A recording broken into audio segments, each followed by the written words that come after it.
Herkese merhaba arkadaşlar. Kanalıma hoş geldiniz. Ben Nazmiye Dikmen. Bugün sizlerle yine kadife çalışacağız. Ve böyle görüldüğü gibi de beyaz beyaz bir kuzu veya koyun boynuz yaparak da koşu yapabilirsiniz. Böyle bir yumuş yumuş bir kuzu yapacağız arkadaşlar. Biz bu geçen hafta soğuk algınlığı geçirdim. Boğazlarım şişti falan. Ateşlendim. Şimdi daha iyiyim. Çok az bir sesim hala düzelmedi. O yüzden kusura bakmayın. Sesimin yüzünden. Tam olarak daha iyileşemedim. Ama sizlere de daha fazla ayrı kalmak istemediğim için de hemen bu çok istediğiniz kuzuyu başlamaya karar verdim. Şimdi iplerim yine Knit Hello kadifesi. Ben bunu çok beğendiğim için bunu tercih ediyorum. Siz de istediğiniz kadifelerle yapabilirsiniz. Madamella.com'dan da Knit kadifelerine rahatlıkla ulaşabilirsiniz arkadaşlar. Benim kuzum beyaz ve bu açık renkten oluşacak. İstediğiniz renklerde çalışabilirsiniz. Pembeyle de çok güzel olur. Yani beyaz gövdeye pembe tüylerine yapabilirsiniz. Çok hoş olur. Şimdi şu an daha yapım aşamasındayım. Ne kadar ip yetecek bilmiyorum. Videonun sonunda tekrar videonun altına kaç tane ip gittiğini yazacağım arkadaşlar.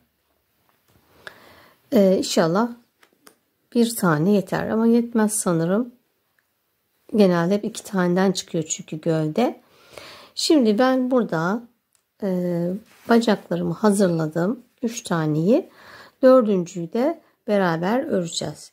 Şimdi tığım yine benim 4 milim.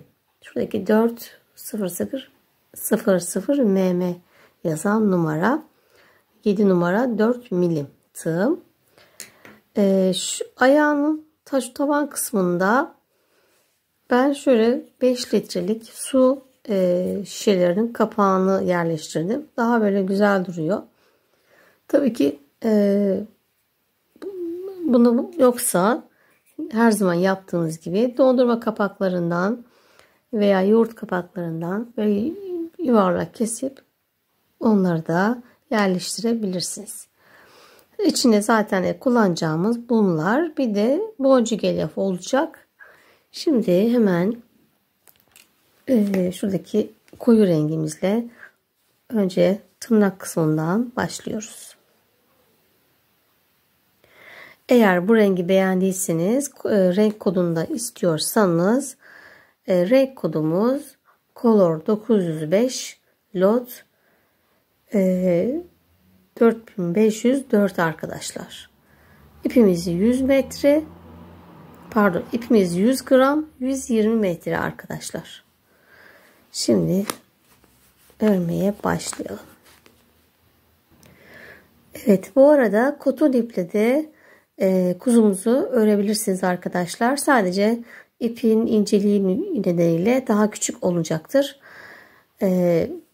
Kadife ile başlarken zincirli üzerine sihirli halka yapıyorum arkadaşlar. Yani sihirli halka yapmıyorum. Çektiğinde kopacağı için. Eğer kotonla yaparsanız normal sihirli halkayla başlayın. Şimdi şöyle ipimi uzun bıraktım. Ve bir tane önce ipimi bir zincir çekip sabitledim. 3 zincir çekiyorum. 1, 2, 3. Ve bir atlayıp ikinci zincirimin içerisine 6 tane sık iğne yapıyorum.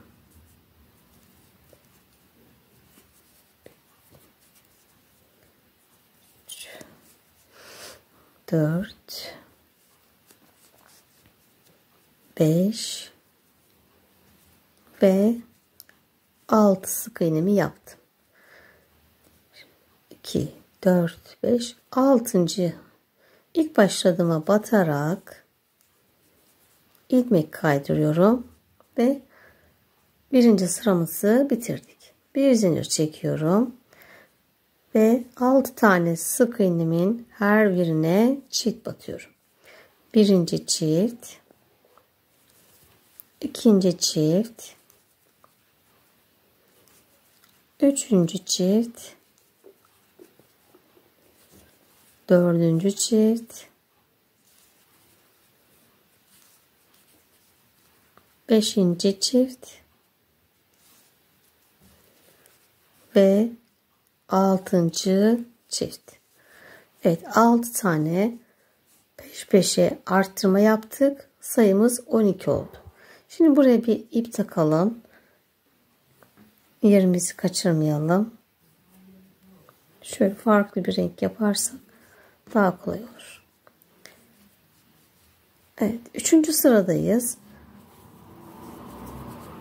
Ve bir tek bir çift yapacağız. Evet, bir tekle başladım. Bir çift. Bir tek, bir çift.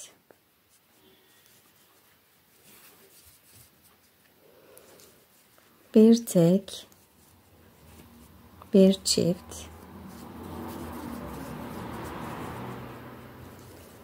Bir tek, bir çift. Bir tek, bir çift. Bir tek ve bir çiftle sıramızı ve 3. sıramızı bitirdik. Çiftle bitmiş olduk. Yine toplam 6 tane artırma yaptık ve sayımız 18 sık iğneye ulaştı. Şimdi tabanımızı bitirdik arkadaşlar. Bir de şu tarafa alalım. 4. sıramızdayız. 4. sıramızda şuradaki arkadaki tek kattan öreceğiz ve bir arkadaki hemen bir altında bir çizgi var şurada. Ondan da alıyorum. Çift katlı. Ve yukarıya doğru tabanımızı yukarıya çıkmış oluyoruz. Arkadaki tek kattan örüyoruz arkadaşlar. Arka tek kattan bir de biz diğer sıranın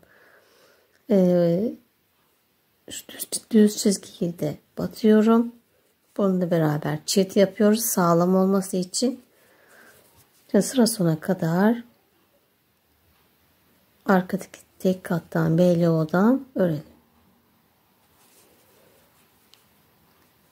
18 tane sık iğne yapıyoruz.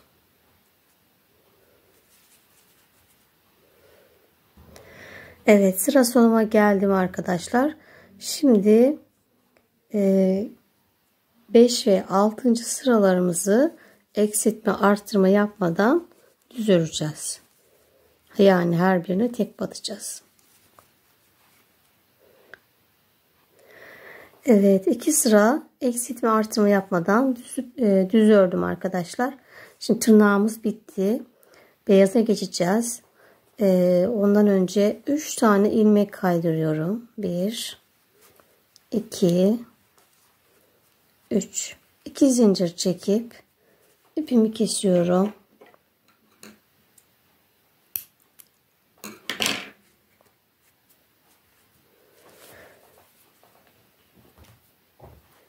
Ve beyaz ipimizle kaldığımız yerden devam ediyoruz. Yeniden ipimizi şöyle sabitleyelim. Ve 3 tane ilmek kaydırmıştık. İlk kaydırdığımızdan başlıyoruz. Sıra başımız aynı devam ediyor. İlkine battım. Şimdi 2 tane tek batıyorum. Bir azaltma yapacağım. 2 tek yaptım. Bir azaltıyorum. Bir burada, bir de bir alttakine iniyorum. Ve azaltma yaptım. 2 tane tek. Bir azalt. 2 tane tek. Bir azalt.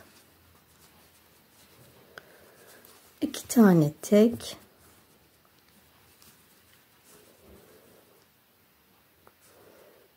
bir azalt ve en son 2 tane kalıyor arkadaşlar. Onları da tek batarak sıramızı bitirdik.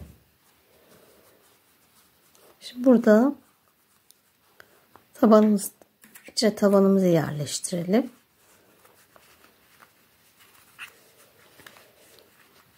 Evet. Toplam 4 tane azaltma yaptım.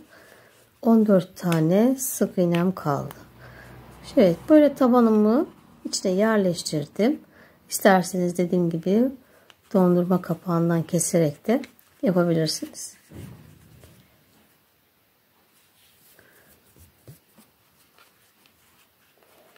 Şimdi bundan sonra 5 sıra eksiltme artırma yapmadan düz örüyoruz. Şu ilk yaptığım tepesine batarak devam ediyoruz sırama.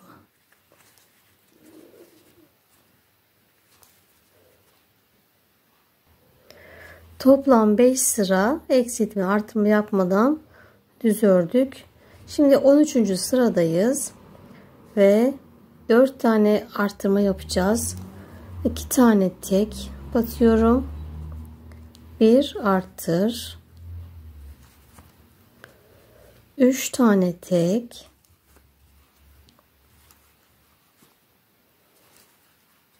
1 artır. 2 tane tek.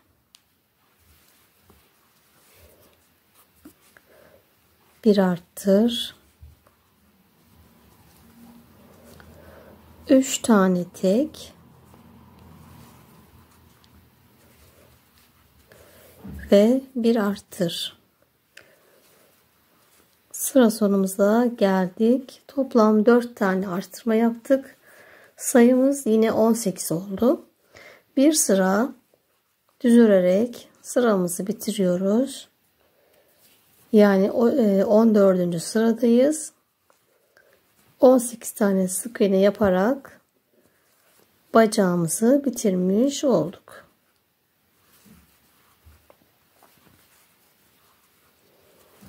Bu şekilde 4 tane bacaklarımızı aynı hazırlayalım. Daha sonra şimdi gövdemizi yapacağız ve bacakları birleştireceğiz.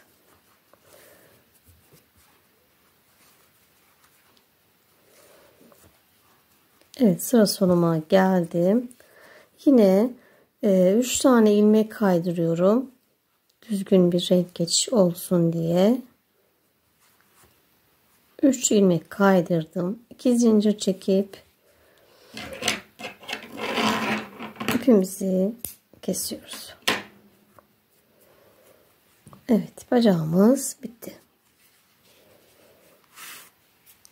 Bu şekilde toplam 4 tane hazırlayalım arkadaşlar. Şimdi gövdemize geçelim. Evet, gövdemiz için şöyle ipimizi yine biraz uzun bıraktım. Bir tane zincirimi sabitledim ve 10 tane zincir çekiyorum. 1 2 3 4 5 6 7 8 9 ve 10 tane zincir çektik. Birinciyi atlıyorum. İkincinin içine 3 tane sık iğne yapıyorum.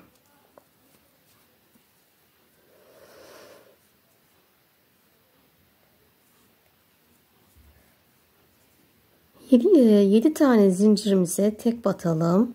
1 2 3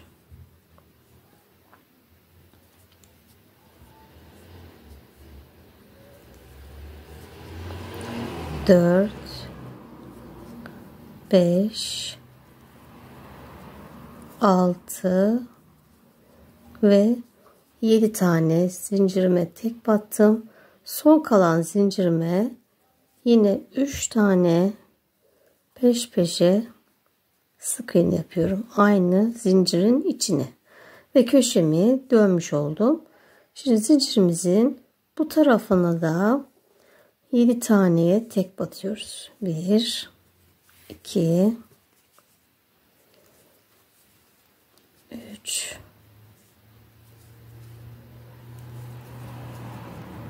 4 5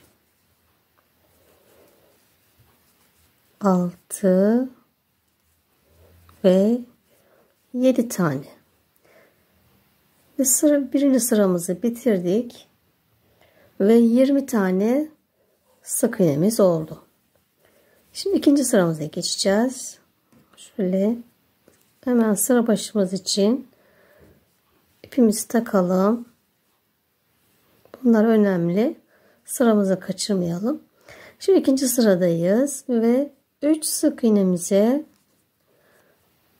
peş peşe çift batıyoruz. Birinci çift. Hemen yanındaki sık iğneye 2 tane tekrar sık iğne yaptım. İkinci çift. Yanındaki sık iğneye yine 2 tane sık iğne yaparak köşemi döndüm. 3 tane peş peşe arttırmış olduk. Tekrar 7 sık iğnemize tek batıyoruz. 2 3 4 5 6 ve 7. Yine köşeme geldim. Buradaki 3 sık iğnemize her birine çift batıyoruz. Birinci çift, ikinci çift ve üçüncü çift. 3 tane peş peşe arttırdık. 3 de burada peş peşe arttırdık. Ve geri kalan 7 sık iğneme tek batarak ikinci sıramızı bitiriyoruz. Ve 26 tane sık iğnemiz oldu. Evet, ikinci sıramız tamam. Üçüncü sıradayız. İpi bu tarafa aldım. Bir tane tekle başlıyoruz. Bir çift. Bir tek.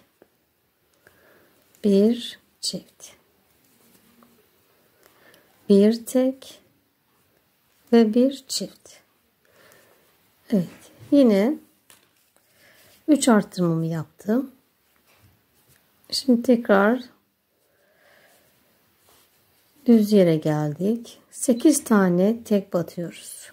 1 2 3 4 5 6 7 ve 8 tane tek battık. Yine köşeme geldim. Bir arttırıyorum. Bir tane tek battım. Bir arttırıyorum. Bir tek. Ve bir arttırdım. Toplam 3 tane yine arttırma yapmış oldum. Geri kalan 7 sık iğnemize tek batarak 3. sıramızı bitirdik. Evet, sıra sonunda 32 tane sık iğneye ulaştık. 4. sıramızdayız. 2 tane tekle başlıyoruz. 1 2 bir arttır. 2 tane tek. Bir arttır. 2 tane tek. Bir arttır. Evet, birinci köşemizi artırmalarını bitirdik. Düz kısma geldik. Ve 9 tane tek batıyoruz. 1 2 3 4 5 6 7 8 ve 9 tane tek battım. Bir arttırıyorum. 2 tane tek, 1 arttır, 2 tane tek ve 1 arttır. Evet, buradaki köşemizi 3 arttırmayı da yaptık ve geri kalan 7 sık iğneye tek batıyoruz. 1 2 3 4 5 6 ve 7. Dördüncü sıramızı bitirdik. 38 sık iğneye ulaştık. Tekrar merhaba arkadaşlar. Ben videomuzun en son bu şekilde bırakmıştım. Ve daha sonra yine rahatsızlandım.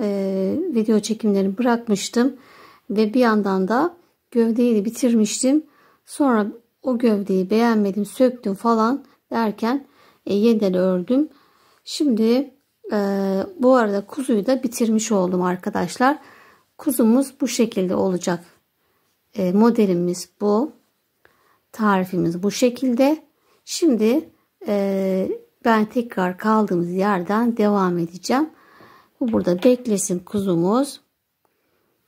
Şimdi en son şu şekilde gövdemizin 4. sırasını bitirmiştik. Şimdi bacaklarımızı birleştireceğiz.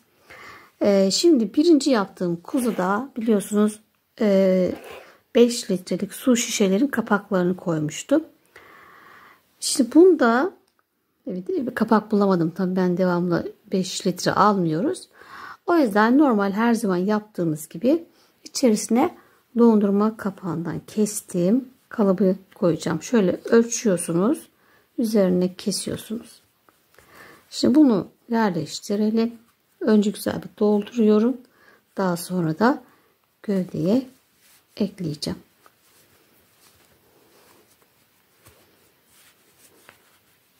Tam oturttum.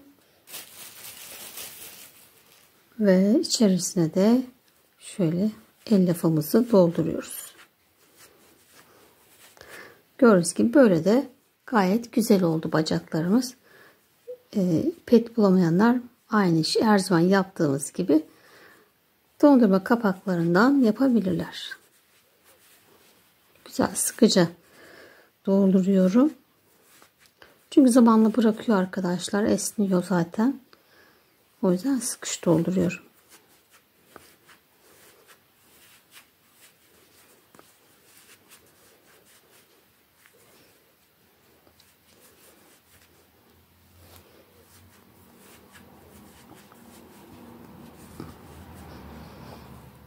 Eşit olmasına özen gösterelim. Evet. Bu şekilde 4 tane bacağımızı aynı sayılarla ördük. Şimdi gövdemizle karın altımız burası. Gövdemizi yapmaya devam ediyoruz. Şimdi 5. sıradayız. Burası altta kalacak. Tersi karın içi burası. Şimdi bacağımızın herhangi birini aldım. Hepsi aynı çünkü. Şöyle 4 sık iğne ile bacağımı birleştiriyorum. Şöyle tutuyorum. Nereden olduğunu çok önemi yok. Dediğim gibi hepsinin sayısı aynı. Şöyle giriyorum. O bacağımın iç kısmından girdim. Karşıya. Bu 1 oldu. 1. Hemen yanındaki sık iğneye batıyorum. Gövdemin de parçaya da battım. İkisini bir sık iğneyle ördüm. 2 oldu. 3 ve 4. 4 sık iğneyle bacağımın birini ekledim. Şimdi 3 sık iğneme tek batıyorum. Hemen devam ediyorum. Düz örüyoruz. 1 2 3. Şimdi ikinci bacağımı alıyorum. Ve yine 4 sık iğne ile birleştiriyoruz. Bacağımın iç kısımdan batıyorum. Sonra karşıki gövdemi battım. Kapattık. Bu bir oldu. 2 3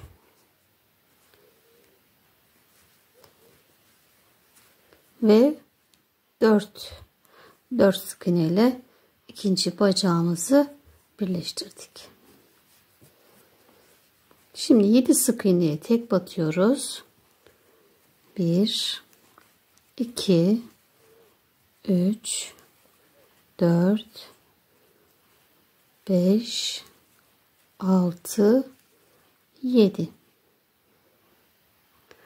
Şimdi üçüncü bacağımızı birleştireceğiz. İşte bunlar arka bacaklar oluyor. İlk yaptıklarımız ön bacaklardı. Şimdi yine şöyle herhangi birinden başlıyorum. Bu sefer 5 sık iğne ile birleştireceğiz arka bacakları. Şöyle girdim iç kısımda. Hemen karşısındaki sık iğneye, sıradaki sık iğneye battım. 1 oldu. 2 3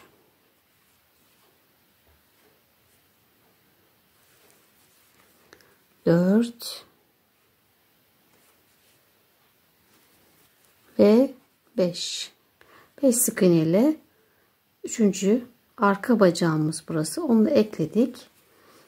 Yine 3 tane sık iğnemi tek batıyorum. 1 2 3.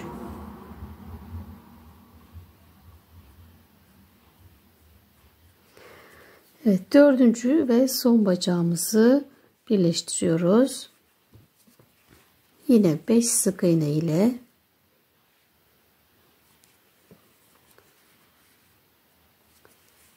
ekliyorum. 1 2 3 4 ve 5. Evet. Bacaklarımızı birleştirmiş olduk. Şimdi geri kalan 7 sık iğnemize 1 2 3 4 5 6 7. Evet, geri kalan 7 sık iğnemize tek batarak 5. sıramızı bitirmiş olduk.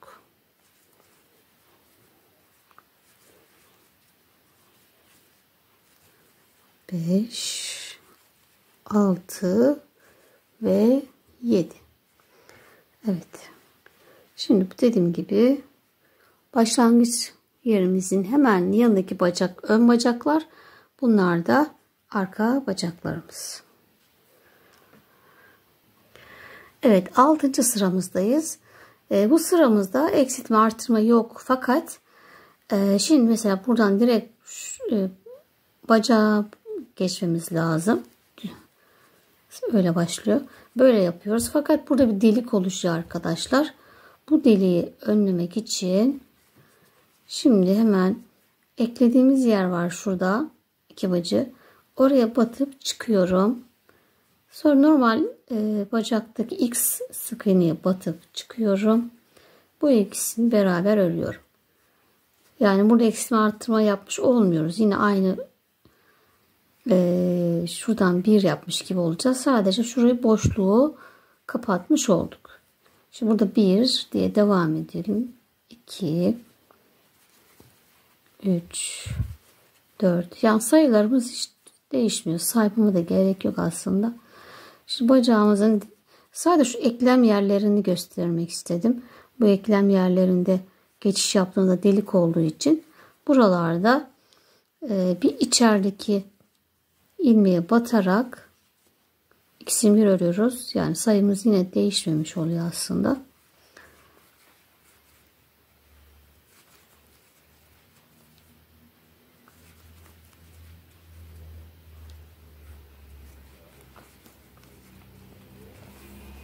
Evet, şimdi yine 2. bacağımızın arasına geldik.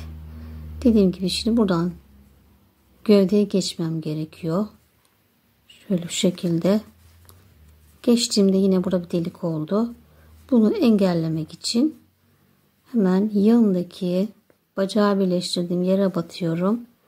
Tekrar yanındakine batıyorum. İkisini bir örüyorum.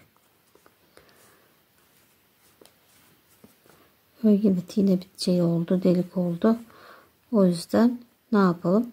Şuraya yapalım. Buraya batıp çıkalım. Tekrar karşıdakine batıp çıkıp üçünü bir ördüm. 1 2 3. Burayı deliği kapatmış olduk. Şimdi buraya gel, diğer bacağı yine iç kısmı batıyorum. Tekrar bacağı batıyorum. Hepsini bir örüyorum. Yine deliğimiz olmadı. Burada yapacağımız bu bacak aralarında delik olmaması için ikisini bazen bir örmek gerekiyor. Bazı yönü değişiyor. Demin şurada olduğu gibi mecbur. Buradan buraya atladık.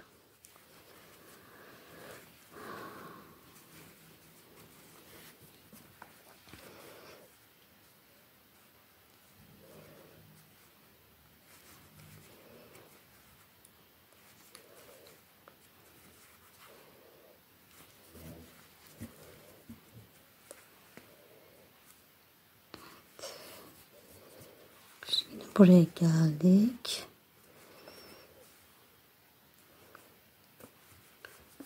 Şimdi buraya batıp çıkıyorum. Ve karşıya batıp çıkıyorum. Hepsini bir kapattım. Delikimiz olmadı. Yine arayı düz örüyorum.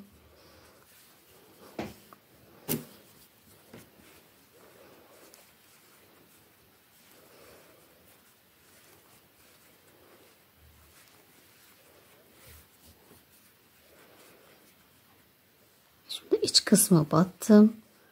Bacağa battım. Hepsini bir kapattım. Sadece bacak aralarında işlem yapıyoruz. Diğer yerlerini hep düz örüyoruz. Evet, sıra sonuma geldim arkadaşlar. Ve toplam 72 tane sık iğnem var. Bir eksik veya fazla olabilir. Şu dedim ki aralara batma nedeniyle. Bunlar çok sorun yapmayın arkadaşlar. Bir iki eksik fazla olması oyuncağımıza çok değişiklikler yapmaz. Aynı olması isterseniz fazladan kesin veya arttırma yapın. Sıra başımız burasıydı. Ve şimdi 5 sıra eksiltme arttırma yapmadan döne döne düz öreceğiz. Bu arada arkadaşlar bir şey daha belirteyim size. Şimdi bu üst kısmı farklı renklerle yapabilirsiniz. İçeride kalıyor çünkü bu gözükmüyor. Artan iplerinizle beyaz ipinizi ziyan etmemiş olursunuz. Hani bir yumağı ise o zaman 70 olur. Şimdi bu gördüğünüz gibi şuradan itibaren 2, 4, 6, 7. sıradan itibaren şu renge başladım. Ve bu gördüğünüz gibi içi gözükmüyor. Beyaz olan yer hiç belli değil. O yüzden dediğim gibi 7. sıradan sonra bu kısmı, gövdemizin bu kısmını evde hangi ipiniz fazla şeyse, elinize artmışsa renk renkli olur. Hiç arada kaldığı için gözükmüyor arkadaşlar. Size tavsiyem bundan sonraki sırayı ben de öyle yapacağım çünkü koparacağım. Başka ipi, artan iplerimi kullanacağım. Beyaz çok lazım oluyor çünkü 2, 4, 6, 7. Şimdi bu sıramda 8 olmuş hatta. Bu sıramdan sonra şimdi ipi koparıp başka bir renge geçeceğim. Gövde kısmını o şekil öreceğim. Dediğim gibi bakın hiçbir şekilde içi belli olmuyor. Evet arkadaşlar, toplam 5 sıra eksiltme arttırma yapmadan düz ördüm. Ben şu gövde kısmını bu renkle devam ediyorum. Çünkü içeride kalıyor, görünmüyor şu iplerden. Şimdi 12. sıradayız. Bu sıramızda artık arka kısım, burası arka taraf, burası ön bacak, burası arka. Arka tarafta azaltmaya başlıyoruz. Ön tarafta hiçbir şey yapmıyoruz. Burası bitene kadar ön kısmı hep düz öreceğiz. Şimdi 12. sıradayız demiştim. 35 tane sık iğnemize tek batalım arkadaşlar.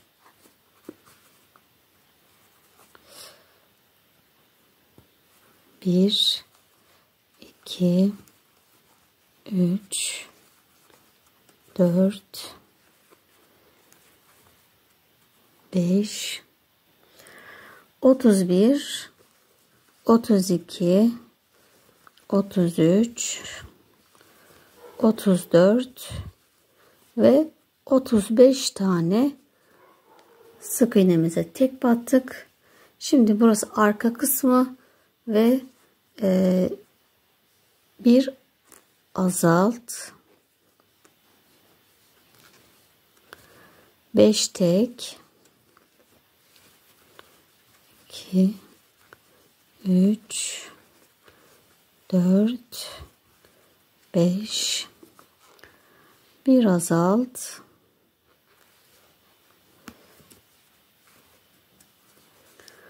5 tek, 2, 3, 4, 5, bir azalt,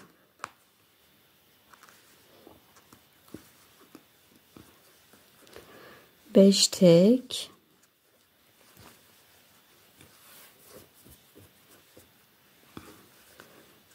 3, 4, 5, bir azalt,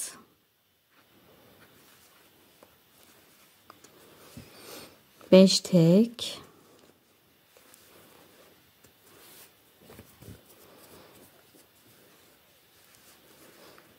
3, 4, 5, bir azalt. Bu son azaltmamızdı. Toplamda 6 tane azaltma yaptık. Geri kalan 2, 4, 1, 2, 3, 4, 5, 6. Geri kalan 6 sık iğnemize tek batıyoruz. Ve bu sıramızda bitirmiş olduk.